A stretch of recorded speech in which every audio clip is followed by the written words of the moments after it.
started in the fall, and I'm just so grateful to be here and to be here tonight. It should be no surprise by now that this guy right here is going to entertain us and educate us tonight. Is my father. And I'd like to read some formal introductory notes before we begin. James H. Scatliff, MD, is the chairman emeritus of the Department of Radiology at the University of North Carolina School of Medicine. A native of Chicago, he earned his undergraduate and medical degrees at Northwestern University, spending his early career at Yale University. During his tenure as chief chair of radiology, he oversaw a medical revolution that you will hear more about tonight. While Dad has co-authored nearly 100 refereed research publications, it is his love for teaching that we will witness tonight. The son of a physician, my father is truly the physician's physician. In the days before cell phones, he wore a beeper. That beeper went off everywhere.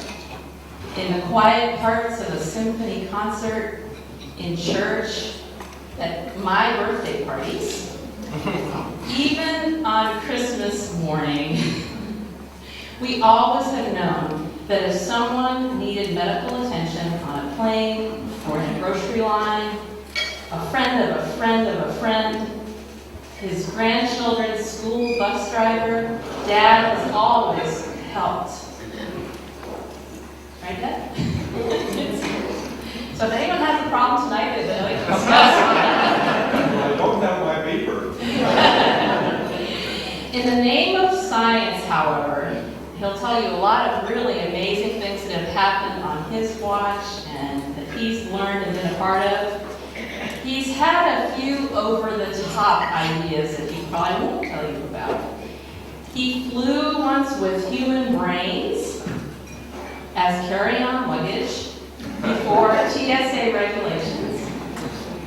He had a belly dancing phase.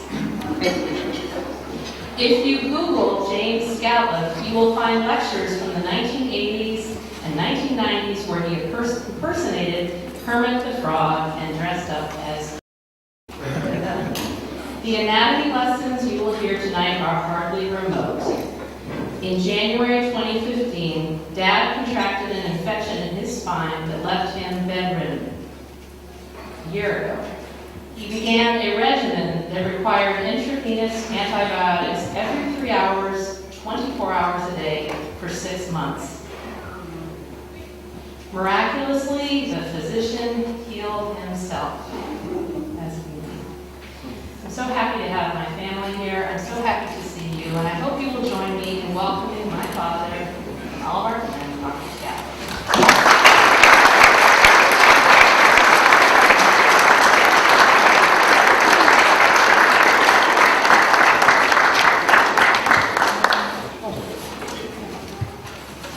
Well, thank you. I'm really delighted and marvelous to have my family here. I guess I'm the patriarch of this whole group. I do want to thank you for kind words and love of a lifetime. I remember seeing Dr. O'Grady at the age of 8 hours when the nurse lifted her up from the bassinet. And she looked at me straight on in her eyes and said, "I'm here, Dad, and I'm ready to go."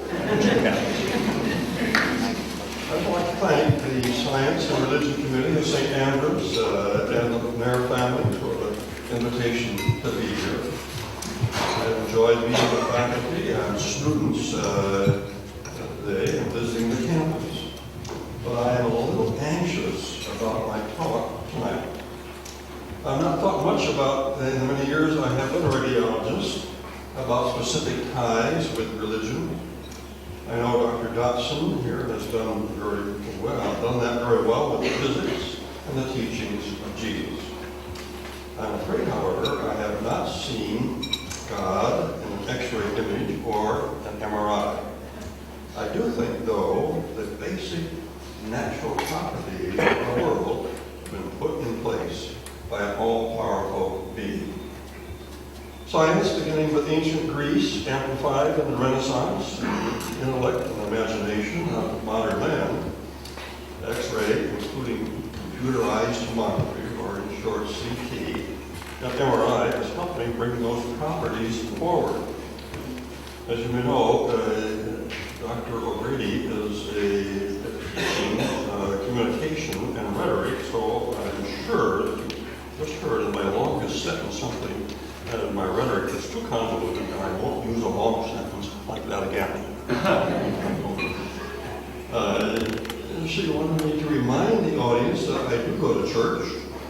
I probably is not with the frequency I should, but after going online, reading the considerable literature about the interface of science and religion, and like many scientists, they seem to be going forward separately in their thinking on one part with science and the other with religion.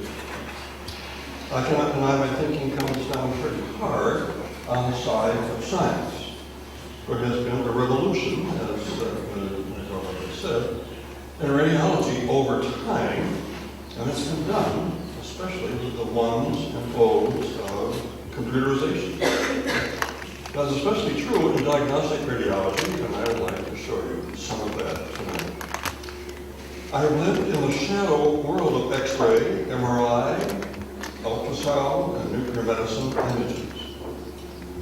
To understand these, a fairly good knowledge of human anatomy is needed.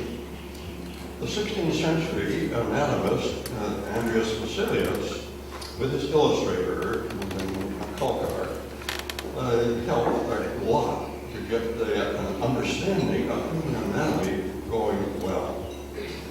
I'd like to, interesting hope, compare what Vesalius was doing, obviously in post-mortem resections, what is being seen with radiology now.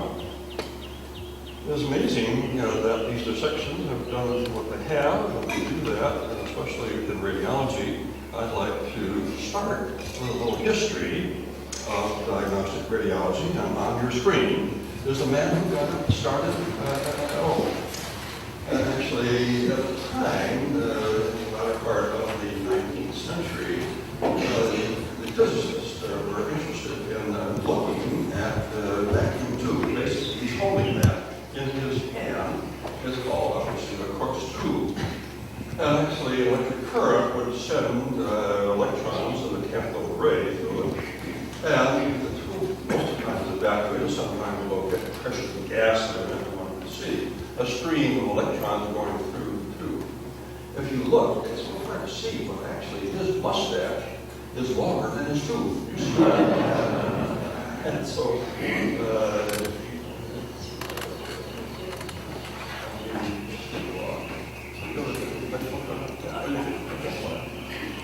well, I wanted to move right on to Röntgen. Röntgen obviously was the physicist. Here's Conrad Röntgen, and he's working at the same time in Germany, and I'll show you what he did. I heard that Captain Cathode, you guys listen to car talk, well, there's a Captain Cathode who was helping again his work, but he's starting. That's a little tough, but actually the image on the left is a recreation of his laboratory in Würzburg, the center of Germany. And we're close up of that, and I hope you have the major things to see. And actually, I'm sure here we go, that's right. This is called an induction coil. I won't get too fancy about these things, but actually the induction coil is a way of making the room outlet voltage 1,000 times more, or 700. And that's what is used in radiology, kilovolts rather than single volts. And you need that to get electron stream, do that. It's a little hard here, but the tube, much like the one Professor Crookes was holding his hand, cathode tube, and it's actually sending that stream of electrons to it. And down right there is the photographic plate. And actually, that's what Röntgen had in place in his laboratory. And actually, this is a recreation. But amazing, the X-ray tube, the cathode ray tube that he was studying is right there. It's a little hard to see, but with the photographic plate there. And actually, the first thing he saw were some numbers in a wood box. Then he put his hand in front of the screen between that two bars, right, and the photographic plate, and he saw the bones of his hand. And he was a little excited about that. In that setting, his laboratory also had an apartment, so guess what he did? He called his wife. She actually got very famous because this is a picture of Frau Remken's hand. And that's her wedding band. I'm not sure it's not corrected in that picture. Notice that this is a photograph. Actually, X-rays come out the other way around as negatives. One of the first things, the first parts of anatomy that really isn't shown well. Mrs. Frau Remken said, the devil is at work. No more of this. She would not give exposed and cut part of her. So it was interesting that this was back in 1995, part of the year. It's a little hard to see, but Professor Remken has succeeded in a wooden bookcase, and I guess it became internationally known very quickly because many physics laboratories have these cathode ray tubes, and actually they were put in place almost rapidly. Remken received the Nobel Prize. Here he is up in the front, and he's here. This is demonstrating to his colleagues how the exposure to the photographic plate. As you go by this image, look, actually, a number of his colleagues have lost their hair. Keep that in mind, not necessarily an intrinsic background for radiologists, but look at me. And that happened. Actually, here is a 3-hour X-ray image at Davidson College, in 1996. No X-ray image can be done now because it would just be a disaster, particularly for the radiation exposure. Obviously, the pins and needles and whatever of human things would be in there. But actually, before we leave this, I think it's important to know, although I'm sure all of us remember that Beckery, very involved in the discovery of radium, also was on to and helping with having people instructed in the use of X-ray tubes. And she's teaching, I believe, her daughter here about the exposures that we made with the tubes of the time. She also, I did not know this until recently, she drove a van on a truck with a portable X-ray machine to the battlefields of World War I. And the first time there were actually terrible things that happened, especially with injuries to extremity bones, they showed up, as you mentioned, quite well. It's interesting, in the world got onto X-ray, and here are some advertisements of the time. Golf balls were X-ray, actually, an X-ray for a headache powder, all just to sell what you're seeing. That's some way of bringing this forward. There were X-ray waltzes, and I'm not sure if one's waltzing got better with X-ray whiskey, but that was part of what's seen at the time. Just briefly, that's not all that recent X-ray too. Major things to kind of note are the filament that's actually the place where the cathode, well, that's the X-ray electrons come out. And this wheel right here is called the anode, and it's beveled. It whirls around very rapidly, and I'm trying to draw some lines there to show the coming out of the X-rays from that tungsten rotating anode. It rotated, and actually the first anode, interesting, my father was involved in some of the early radiology in Chicago, and there were single anodes, and actually they got pitted very rapidly. I still remember it in the house.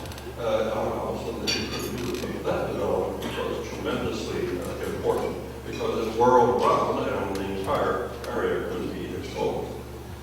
I won't get too fancy, but it is always amazing to me what's happening when a cathode ray strikes the orbits of an atom. That's what those pictures are about. We think about our planet, the planetary system, our planet goes around the sun. Think about the billions of atoms that are being struck by the cathode ray. And there's a change of energy, and in that change of energy, which is pretty complex, and from the innermost orbital ring to the next one, and that's from which the X-ray photon, as it's called, emerges. So we need to talk a little bit about fluoroscopy, because at this point we're talking just after the turn of the century at that time, into the early or so. One could have an X-ray tube, and you see the physician looking at the patient's back with the X-ray tube in front and the image of the patient's chest. We've seen with the photos, you watch the beating heart. It was more primitive fluoroscopy at the time, but it was soon seen. There's a patient, person having an X-ray of his shoe.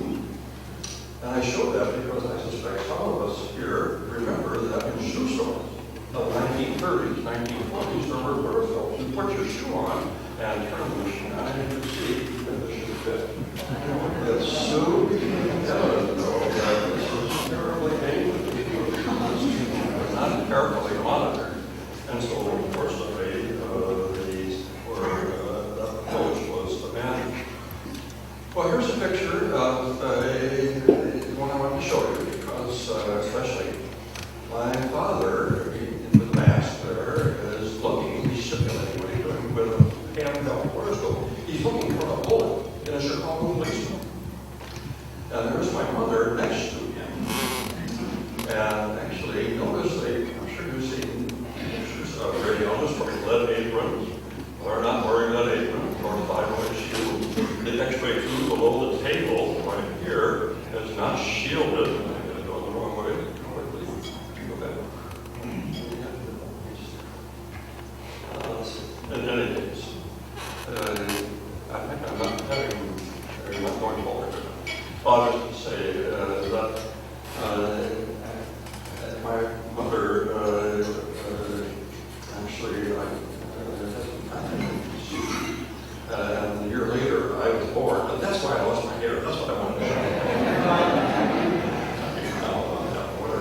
But in that era, we're talking the early 1920s, look at that terrible loss of fingers because of radiation death or radiation necrosis, if you will.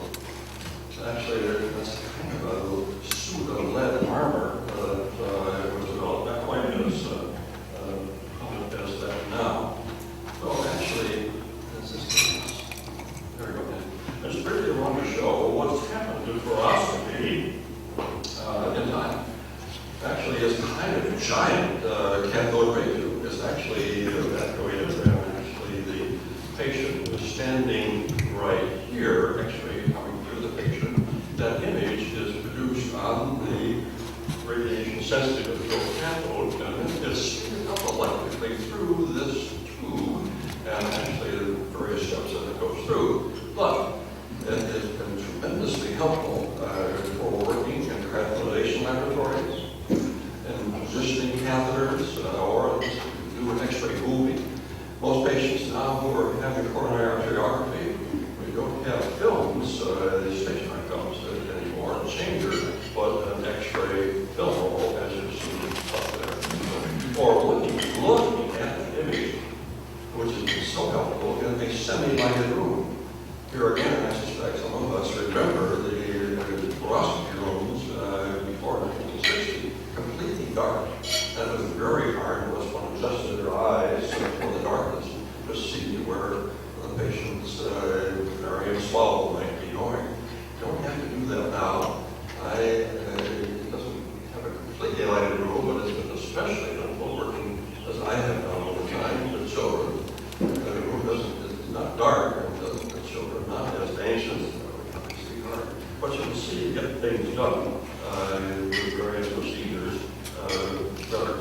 intensifier. And there they are, actually, biplane intensifiers that you see here and here. Actually, one of the same time, or they synchronous exposure of dye material, contrast material that has been injected in the patient's heart or other parts of the patient's body. Quickly making an image, I just want to emphasize that we don't any longer use glass plates, because actually here is one in my father's office. I'm holding up that there. It was an emulsion, and actually that was shortly abandoned after that in the 1920s to film. And now we have moved, well, here, I'll show this. Because for those of us who have worked in home dark rooms, remember we put the exposed film on a hanger and then through the developer, the fixture, and so forth. And then it went on to sending these films through processing units. And actually, the one on the picture on the top took 17 minutes for the film to start and come up. Look how things were shortened to 90 seconds about 15 years later. I think it went along with the level of the headlines.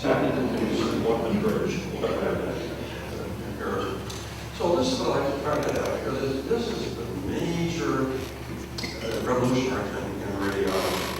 Tomography, tomo. We think about tomes in a library, 1, 2, 3, 4. And so when we talk about looking, especially in transverse or cross sections, that's what's happening with the aid of our software and programs developed to respond to the image. Actually, I won't go on too much about that, but look at the difference of the tissue that the X-ray is going through: bone, water, fat, and hair.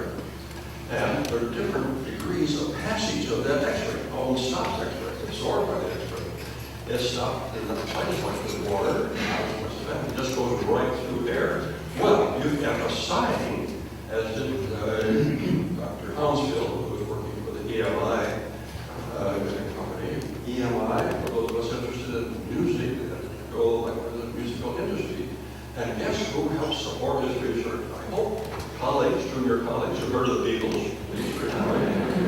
They made enough money to help support his research. They wanted to know about it.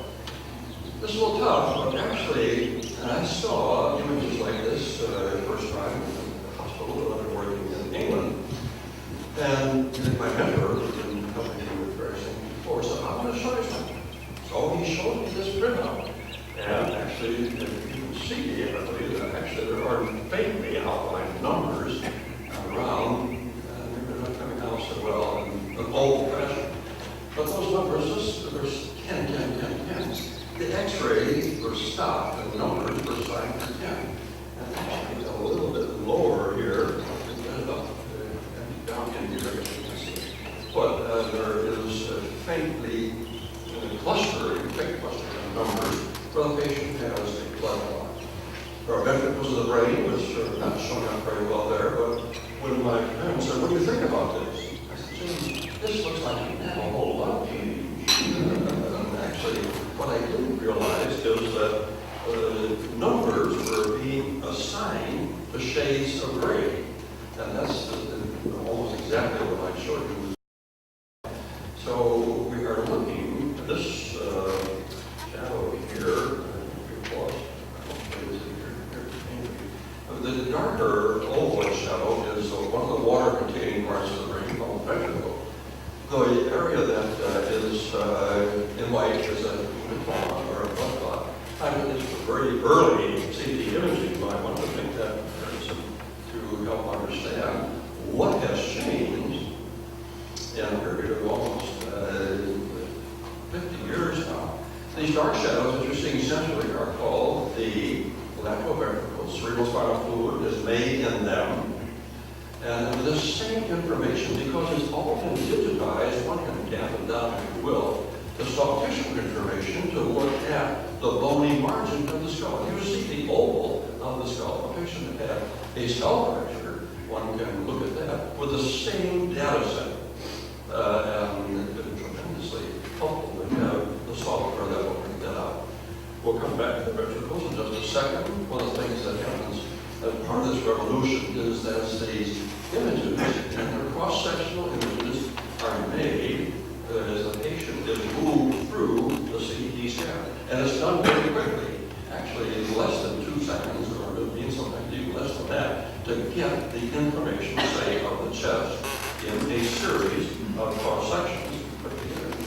Here is a scanner in our department, and this is what patients see. And the patient will move through that for images we're talking about. Look how complex that is when the animals are removed to help the X-ray smaller tubes move in a cylindrical way around the patient as they move through the scanner.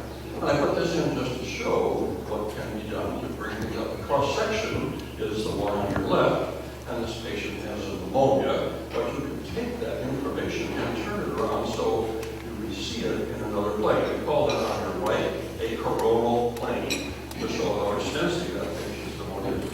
You can see this in a set of chest x-rays by the chest film, not chest film, but actually the detail of what's happening in that pneumonia is much clearer because of the imaging there. So actually what has happened, part of this revolution is that I show this because this is the so-called phosphor plate. And instead of silver being changed, it is phosphor that is recording images and releasing light as that is done. And it's just a quick look at the passage of the, it starts at the cassette that the film is in and moves through rovers, but down at the bottom is scanned quickly and the digitation process. This has made this possible. It is incredible. Actually, information of great magnitude can be stored on a chip like that and pass through the eye of a needle. It's amazing to do that. But actually, with that, and of course, you know about servers and clouds. But here are, and this is a very fanciful way to do this, but there's a disk, and the images that are on there of that brain can be actually recorded. That's too fancy. We don't really have workstations quite like that, but actually you can look at multiple images as they come forward. Almost every image, whether it's from nuclear medicine or ultrasound or whatever, are digitized and made more well-defined. So this helps with teleimaging. You can broadcast in a way those images within the department, the hospital clinics, the office, and actually with cables or satellite transmission, you can even have these images interpreted in different countries. And that's the process that is going on. It's used a lot for teaching.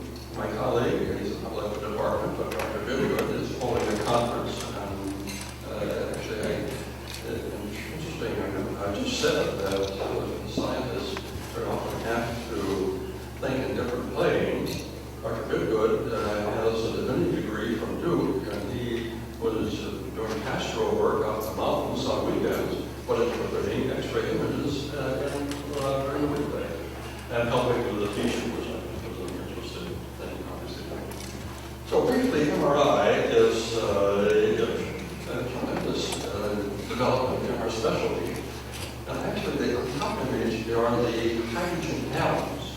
They're going every which way in the body, but just like iron filings, remember from mechanical physics, where the iron filings are put between magnetic poles and they are lining up.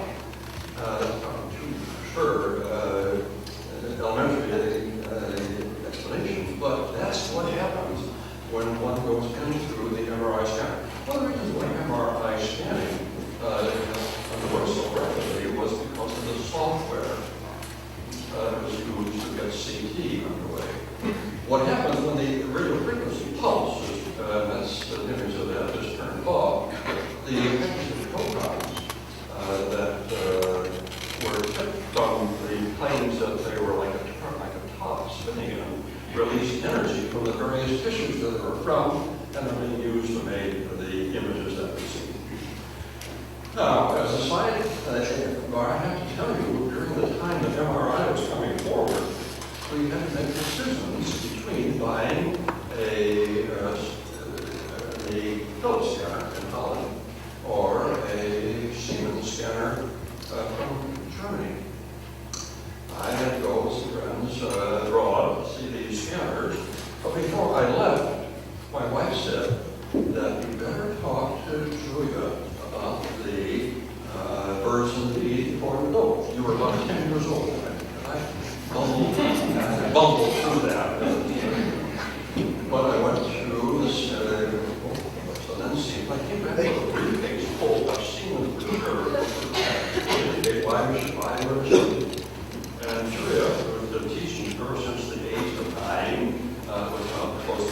friends, and I could hear her telling her friends that my father has just come back from Germany, and he has brought semen for my mother.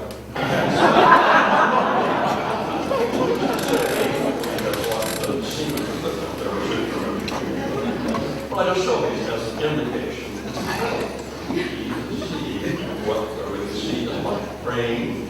Those chambers of the heart are so well sewn, and the heart that is darker shadows. And we know that the ACL tear, knee injuries, and focal tear are rarely to be seen on Monday morning. I show this because there's my brain, and it's in my left, it's in my wallet, and that's my license just below it there. So, some time ago, 20 years ago, we were coming back, my wife and I were coming back from a wedding in Winston-Salem, and we're taking a the shortcut road 54 from I-40 into Chapel Hill. I was going too fast, and my wife said, slow down, and I'm going 67 miles an hour, and I'm sure that she said that, but the blue lights came on behind me. So, it walked around, we all stopped, put our hands on the wheel. And so this trooper wanted to see my license, and I showed it. But in doing that, he said, what's that about your license? And I said, officer, that's my brain. And he said, is it all right, doctor? And I said, I think so, sir. And he said, well, go ahead and take it easy. But he forgot to ask me a very important question. That being, how long ago was that picture made? Well, it was a picture. And so let's just compare, which I hope is interesting. On the left upper-hand corner is the current ventricles, the water-taking parts of the brain where it's made. And I want to compare that with images that Vesalius and his Hartman's made. The ventricles are shown down below there, and there's never a famous illustrator now. And actually, it's interesting that those images that we are seeing are a postmortem image that was drawn by an illustrator. And we'll see the same thing now with so-called surface rendering patients alive on the left and not the postmortem on the right. So the pink area is where the patient has a brain tumor. Actually, this is more CT, a CT cutaway, but look how helpful that can be for the neurosurgeon when he is or she is dealing with a so-called arteriovenous malformation, with you take away with the software the skull over the brain, and actually the surgeon gets a much better idea of what he needs to be done to take that away. A little hard to see this, but there is a Vesalius illustration of the venous drains of the brain. That's 500 years ago, and we're doing the same thing now, showing abnormality that might be present in veins draining into the major drain at the top of the brain. I put this up because it's interesting. Actually, Da Vinci actually took a cow's heart and made models of the chambers of the heart. That's what's on the left. And on the right, we're doing the same thing, but in vivo. The same thing here, too. What I show this because this lower image shows the stent, which I think many of us know about, and blood flow through it. There's been the Vesalius rendition of the heart and lungs, not too accurate, but comparing the two is pretty good. And lastly, here is the abdominal aorta, and it's hard to see, but there are graphs replacing the iliac arteries that Vesalius is showing. So look at the rib cage. There's a Vesalius rendition below, and what we see now with surface rendering techniques. Same thing is true looking at fractures in the spine. Look at Vesalius images below, and they're pretty much the same. The fracture is about midway in the dorsal spine. And here is the last one. Actually, there's a fracture in the hoop of that left lower ring, but it was difficult to know about the sacral wing on the left side. Look at these images, and I think you can see it's hard to bring it out, but there's a fracture running through the sacral wing, and compare what's being seen with the images then and now. So we will stop there, but I want to summarize. How's our time, Julia? Okay, well, I want to show you what Vesalius could do with modern with a lung cancer in this patient. It's hard to see behind that first rib. But CT scanning in a plane of 5 or a little less than millimeters, there's that patient's tumor. But to show that it's not just an inflammatory process, the patient has a PET scan of the radioactive nuclei, and actually one can compare them with what's seen in the CT scan. I'm sure you've probably heard about PET scan, positron emission tomography. That is what's there. Actually, now there are approaches to look where the brain is responding to various sounds, especially from a group of 12 or so patients. But those yellow areas are shown in real time, where the blood flow through the part of the brain responding to those sounds. And lastly, it's a little hard to see, but we're talking earlier today about neural tracts in patients and flow tractography. And what, my gosh, here's that neural spectrum. And you can see them right through there. So I don't forget my colleagues, Mr. Morris up there at the top, who's been with us for 24 years, and Mr. DeVecchio, he decided to give up coaching and become a radiology technologist. And Mr. Stokes and Mr. Hu keep us in our interface with the world, making sure we have the right CE desk being entered into being seen and sent out.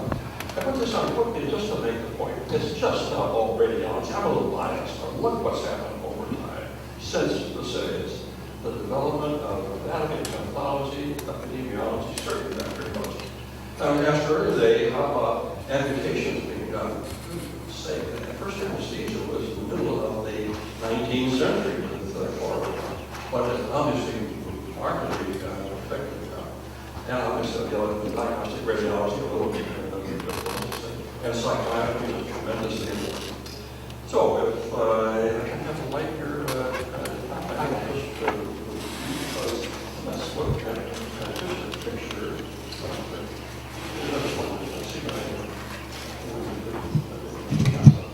Well, I wanted to leave you with some closing remarks. I think I can probably say don't say it right, so that's my way. Oh, in summary, it's intriguing what can happen in the world we cannot see. The production of an X-ray comes from the change of energy in electron rings or shells of a tungsten atom. The MRI images of a heart come from the stimulated movement of its hydrogen atoms. In a sense, the body is a universe of atoms and molecules. It is a universe made by a power often difficult to understand and sometimes seems to go wrong. The science I know is in a way helping look through the clouds of the day into the universe of the night. And I suspect there are angels there, as Lorenzo said to Jessica in The Merchant of Venice. The floor of heaven is thick inlaid with patterns of bright gold. The smallest orb which thou beholdest in its motion like an angel sings. I believe there are angels looking down